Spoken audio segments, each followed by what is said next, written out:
आरव एक साधारण युवक था जो एक छोटे से कस्बे में रहता था। उसकी जिंदगी में सब कुछ सामान्य था। सुबह उठना, नौकरी पर जाना, शाम को थक कर घर लौटना। उसके सपने भी उतने ही साधारण थे जो उसने कभी खुली आंखों से देखे ही नहीं थे। वह बस अपनी रोजमर्रा की जिंदगी जी रहा था। अजीब सपनों की शुरुआत। एक दिन जब आरव बहुत थक कर घर लौटा तो उसने खाना खाया और बिस्तर पर लेट गया। नींद ने उसे जल्दी ही अपनी आगोश में ले लिया, लेकिन उस रात उसकी नींद में कुछ अजीब घटा। आरव ने खुद को एक बिल्कुल अलग, अद्भुत जगह पर पाया। यह जगह असल दुनिया से बिल्कुल अलग थी। वहां आसमान गुलाबी रंग का था और बादल ऐसे लग रहे थे जैसे किसी ने रुई के टुकड़े हवा में बिखेर दिए हों। पेड़ सुनहरे पत्तों से लदे थे और उनकी डालियां झुककर जमीन को छू रही थीं। वहां की मिट्टी चमकदार सफेद थी और पानी हीरों की तरह झिलमिला रहा था। आरव यह सब देखकर हैरान था। उसने खुद से कहा, यह कहां आ गया हूं? क्या मैं सपने में हूं? एक रहस्यमयी लड़की का मिलना। आरव उस सपनों की दुनिया में इधर उधर घूम रहा था जब अचानक उसे एक लड़की दिखाई दी। वह लड़की सफेद चमकते कपड़े पहने हुए थी और उसकी आंखों में अजीब सी चमक थी। लड़की ने आरव की ओर देखा और मुस्कुराई। लड़की ने कहा, तुम यहां कैसे आए?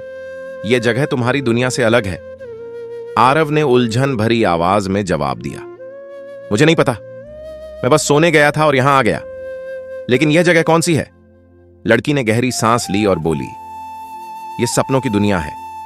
यहां वे लोग आते हैं जिनके सपने अधूरे रह जाते हैं या जो अपनी असल जिंदगी में खुद को खो चुके होते हैं। आरव ने पूछा, तो मैं यहां क्यों हूं? मैंने तो कभी बड़े सपने देखे ही नहीं। लड़की मुस्कुराई और बोली, यही तो समस्या है।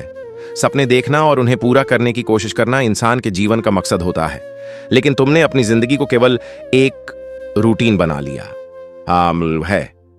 यही वजह है कि तुम यहां आ गए हो।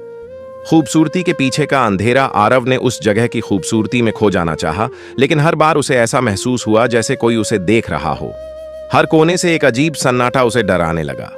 लड़की ने उसे चेतावनी दी, यह दुनिया जितनी खूबसूरत है उतनी ही खतरनाक भी। अगर तुम यहां फंस गए तो अपनी असली दुनिया में कभी वापस नहीं जा पाओगे। यह सुनकर आरव के रोंगटे खड़े हो गए। उसने लड़की से पूछा, मुझे यहां से वापस कैसे जाना होगा? लड़की ने जवाब दिया, इसके लिए तुम्हें अपने सबसे बड़े डर का सामना करना होगा। इस दुनिया में हर इंसान का सबसे बड़ा डर साकार हो जाता है। अगर तुम उसे हराने में कामयाब हो गए तो तुम अपनी असल दुनिया में लौट जाओगे। डर का सामना आरव को यह सुनकर अजीब लगा, लेकिन वह तैयार था। अचानक आसमान में अंधेरा छा गया। एक बड़ा काला साया आरव के सामने आकर खड़ा हो गया। उसकी आंखें जल रही थीं और उसकी आवाज गूंज रही थी। साया बोला, तुम अपने सपनों से भागते हो। तुमने कभी अपनी इच्छाओं को सुनने की हिम्मत नहीं की। तुम बस डर में जीते हो, इसलिए तुम यहां फंसे हो। आरव को एहसास हुआ कि यह साया उसकी जिंदगी का सबसे बड़ा डर था, असफलता। उसने हमेशा अपनी इच्छाओं को दबाया था क्योंकि उसे डर था कि वह अपने सपनों को पूरा नहीं कर पाएगा। आरव ने खुद को संभाला और साहस जुटाया। साये से कहा, हां, मैं अपने डर से भागता था, लेकिन अब नहीं। अब मैं अपने डर का सामना करूंगा। मैं अपनी असल जिंदगी में लौटकर अपने सपनों को पूरा करूंगा। यह कहते ही साया धीरे धीरे गायब हो गया। आसमान फिर से गुलाबी हो गया और वह दुनिया रोशनी से भर गई। जागने के बाद की जिंदगी। अचानक आरव की आंखें खुल गईं। वह अपने कमरे में था, लेकिन यह सपना सिर्फ एक सपना नहीं था, यह एक संदेश था। उस दिन के बाद आरव ने अपनी जिंदगी को बदलने का फैसला किया। उसने अपने अंदर छिपी इच्छाओं को पहचाना और अपने सपनों को पूरा करने के लिए कदम उठाना शुरू किया। संदेश। यह कहानी हमें यह सिखाती है कि जिंदगी में सपने देखना और उन्हें पूरा करने की कोशिश करना कितना जरूरी है। डर हमारे मन का एक भ्रम है और अगर हम अपने डर का सामना करें तो हम किसी भी मुश्किल को पार कर सकते हैं। तो दोस्तों, आप किस चीज से डरते हैं?